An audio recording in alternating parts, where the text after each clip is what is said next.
Comment est-ce qu'on peut montrer que le Saint-Esprit est Dieu? Tout simplement en montrant qu'il a les attributs de Dieu. Et je vais vous montrer 5 attributs. Le premier, évidemment, c'est la sainteté.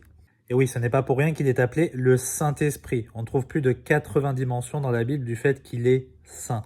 Et il est si saint que si vous blasphémez le Saint-Esprit, selon Matthieu chapitre 12, verset 32, vous n'aurez pas de pardon dans cette vie et dans la vie à venir. Regardez Hébreux chapitre 10, verset 29, c'est un verset très intéressant. De quelle punition plus sévère pensez-vous que sera jugé digne celui qui a foulé aux pieds le Fils de Dieu, ça parle de Jésus, et qui a tenu pour chose profane le sang de l'alliance par lequel il avait été sanctifié et qui a outragé l'Esprit de grâce. Si vous foulez aux pieds le Seigneur Jésus-Christ, c'est équivalent à outrager l'Esprit de grâce. Et on sait que Jésus est Dieu. 2, on peut le prouver par son éternalité.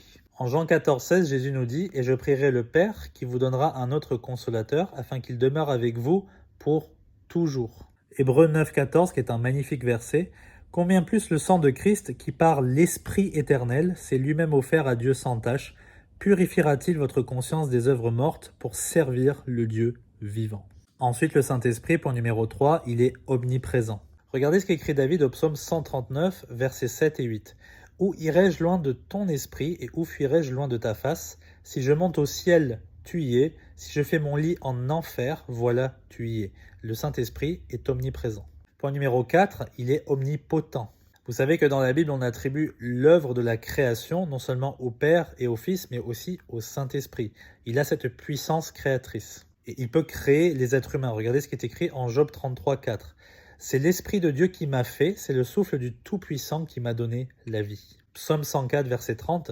Envoies-tu ton esprit? Ils sont créés et tu renouvelles la face de la terre. Ensuite, Jésus explique qu'il chasse les démons par l'Esprit de Dieu en Matthieu chapitre 12, verset 28, par la puissance du Saint-Esprit. Et Paul dira la même chose en Romains chapitre 15, versets 18 et 19. Et enfin, point numéro 5, le Saint-Esprit est omniscient. Regardez ce qui est écrit en 1 Corinthiens 2, 10. Ça parle des choses de Dieu, les choses que l'homme n'a point vues. Mais Dieu nous les a révélées par son Esprit, car l'Esprit sonde toutes choses, oui, les choses profondes de Dieu. Verset 11. Car quel homme connaît les choses de l'homme, si ce n'est l'Esprit de l'homme qui est en lui? De même, personne ne connaît les choses de Dieu, si ce n'est l'Esprit de Dieu. Le Saint-Esprit, c'est toute chose. Et c'est pour ça qu'il est capable d'enseigner toutes choses. D'après Jean chapitre 14, verset 26, c'est Jésus qui dit ça, et surtout 1 Jean chapitre 2, verset 27. Que Dieu vous bénisse.